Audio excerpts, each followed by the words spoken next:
पान के पत्ते को दूसरी भाषा में तांबूल कहा जाता है। अच्छा। और जितने भी देवताओं की पूजा होती है, जितने भी देवियों की पूजा होती है, सबको पान का पत्ता जरूर चढ़ाया जाता है। लवंग कलिको ज्वल बहुल नाग दल्लीवल सजाति फल कोमलम, कहने का मतलब रुचिर रत्न पात्र स्थित।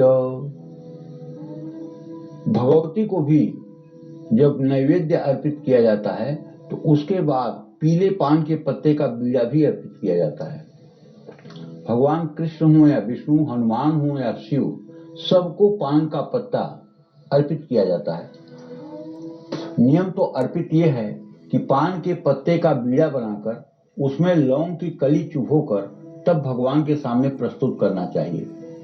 लेकिन हकीकत यह है कि लोग ऐसे ही केवल सादा सादा पान का पत्ता रख देते हैं। नियम ये नहीं है। नियम ये है कि बढ़िया से उसको जो है पान का बीड़ा बना करके और उसमें लौंग की कली चुभो करके उसको चांदी, पीतल या सोने की प्लेट में रख करके तब भगवान के सामने निवेदित करना चाहिए। ठीक है। और उसके बाद में 2 बार आचमन करना चाहिए। पान खाने के बाद भगवान को 2 बार आचमन करना चाहिए। उसी तरह से जैसे फलों का राजा है आम, अशोक, पीपल, गूलर, बरगद, ये 5 पत्तों को पंच पल्लव कहा गया है। और ये 5 पत्ते जहां एक साथ सामूहिक रूप से विद्यमान होते हैं, वहां किसी प्रकार की नकारात्मक ऊर्जा नहीं प्रवेश करती है। ठीक है। जैसे आप पहाड़ों पर जाते हो या ऐसे स्थान पे जाते हो, हिल एरिया में जाते हो, वहां आपको सुकून क्यों मिलता है? इसलिए वहां इतनी हरियाली होती है। जहां ज्यादा ग्रीनरी होती है वहां आपको बहुत सुकून मिलता है। तो जब पूजा करने व्यक्ति बैठता है तो उसके सामने जो कलश होता है, कलश के ऊपर जो पंचपल्लव होता है, पंचपल्लव में आम का पत्ता होता है, अशोक का पत्ता होता है, पीपल का पत्ता होता है, बरगद का पत्ता होता है और गूलर का पत्ता होता है। तो ये 5 पत्ते जब उस कलश के मुंह में डाल दिए जाते हैं और उसके ऊपर एक करवे में चावल भर करके और उसके ऊपर नारियल की स्थापना की जाती है, तो वो पीपल के पत्ते से, आम के पत्ते से, अशोक के पत्ते से जो पॉजिटिविटी निकलती है वो पूजा करने वाले के मन मस्तिष्क को प्रभावित करती है।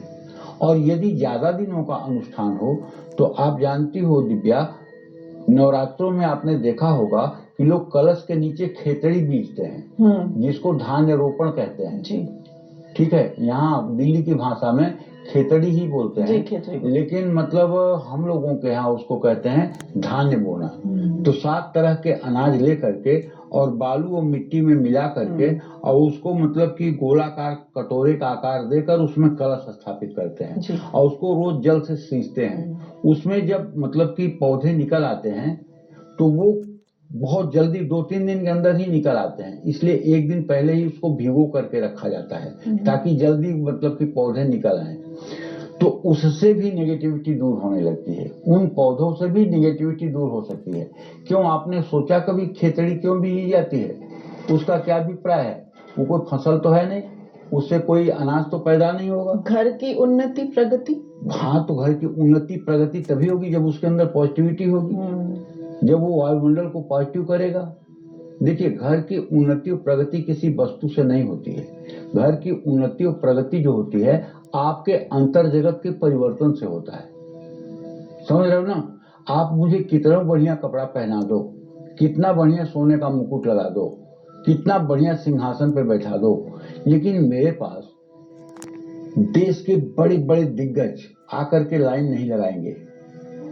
लेकिन आप मुझे एक जोड़ी कपड़े में कर दो और यदि मेरे पास भगवान की कृपा बरसने लगे, भगवान का मतलब कि आशीर्वाद बरसने लगे, उनकी पूरी कृपा हो जाए, तत्वबोध हो जाए, तो मुझे जंगल में भी बैठा दीजिए, एक लंगोट में बैठा दीजिए, वहां भी बड़े से बड़े लोग आकर के लाइन लगा देंगे। तो बाह्य जगत के परिवर्तन से कुछ होता नहीं है, होता है तो अंतर जगत की परिवर्तन से होता है। जब आपका अंतर जगत बदलेगा, उसमें कामयाबी मिलेगी, तब आपके चारों तरफ सुख समृद्धि दिखाई देगी।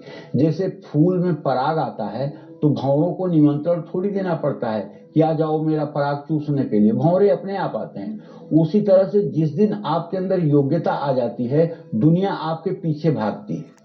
और वो योग्यता आने के लिए जरूरी नहीं है कि मतलब कि कोई वस्तु आपको योग्यता देगी, वस्तु आपके अंदर सकारात्मक परिवर्तन दे सकती है। तो जैसे हम खेतड़ी बीजते हैं या केले का पेड़ है या तुलसी का पेड़ है, ये हमारे नकारात्मक विचारों को नष्ट करके हमारे अंदर एक सकारात्मक उत्साह का संचार करते हैं, जिससे हम अपने कार्य को भली भांति कर पाते हैं और हमारा जीवन सुखी हो पाता है। तो कहने का मतलब कि अगर आत्मविश्वास आपका कमजोर हो रहा है, जिसके कारण आप हर काम में असफल हो जाते हैं, तो आपको राम यंत्र की पूजा उपासना करनी चाहिए।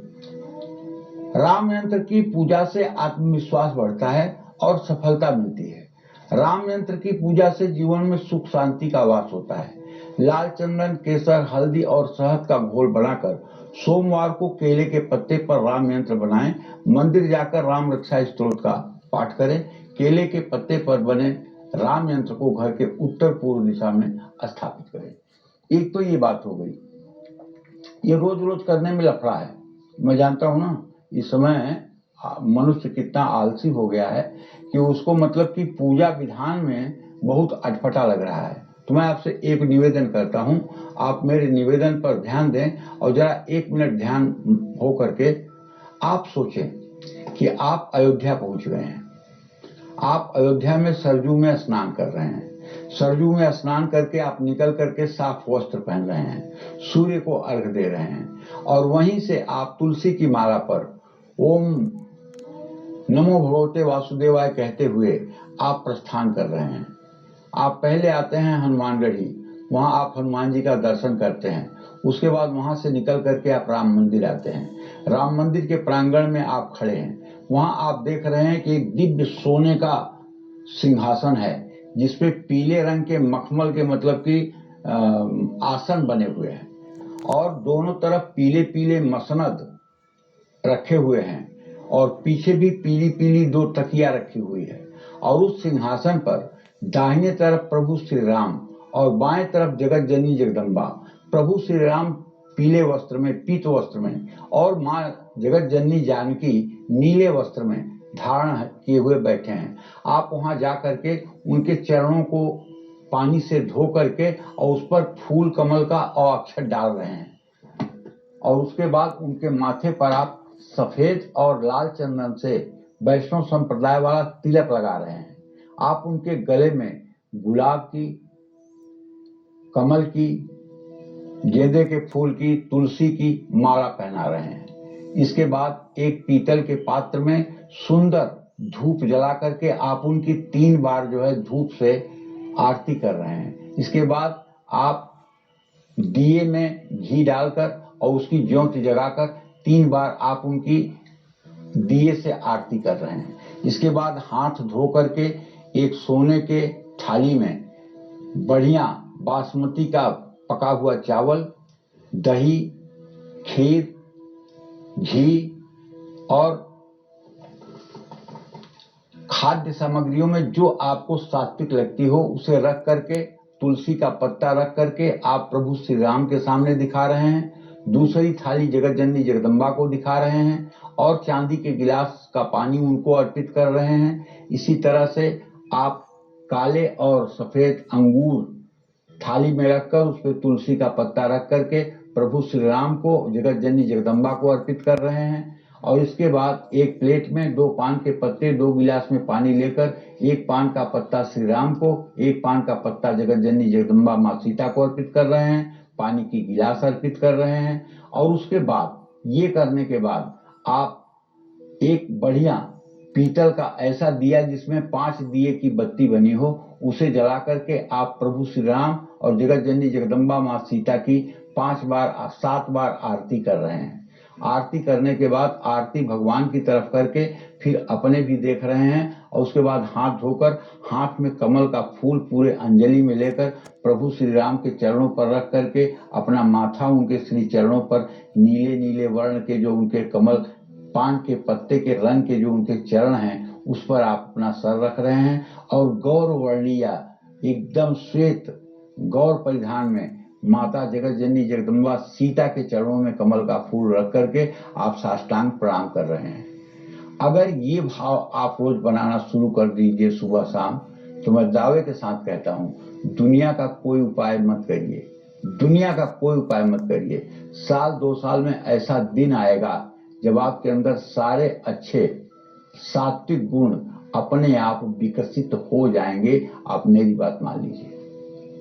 ये केले के पत्ते का उपाय, पान के पत्ते का उपाय क्षणिक हो सकता है, लेकिन ये उपाय जो मैं आपको बता रहा हूं, ये क्षणिक नहीं हो सकता। जैसे सूर्यास्त के पहले अपने घर लौट आना चाहिए आदमी को, बुद्धिमानी नहीं है कि सूर्यास्त के बाद भी आगे बढ़ते जाइए। कल सुबह होगा, कल फिर देखेंगे। माने जीवन अगर इस मोड़ पर आ गया है, कभी भी जीवन को कुछ हो सकता है, तो आदमी को भगवान की तरफ मुड़ना चाहिए। फिर अगले जन्म में जो काम बाकी है उसको देख लेंगे। उसी तरह से प्रभु श्री राम के श्री चरणों में लगा हुआ व्यक्ति हर प्रकार के संस्कारों से सुसज्जित हो जाता है और उसके जीवन के हर प्रकार के दुर्भाग्य नष्ट हो जाते हैं। केवल एक बार राम नाम लेने से अगर जीवन बदल सकता है, तो अगर राम की आप छवि अपने मन में धारण कर रहे हैं तो उससे क्या असंभव है। तुलसी मेरे राम को रीझ भजो या खींच, उल्टे सुलटे नीप जाए, खेत पड़े जो बीज। तुलसीदास जी कहते हैं मेरे राम को रीझ करके माने खुश होकर के, खींच करके माने क्रोध में, चाहे जैसे भजो। जैसे बीज उल्टा सीधा चाहे जैसे खेत में पड़ जाए वो जम जाता है, उग जाता है।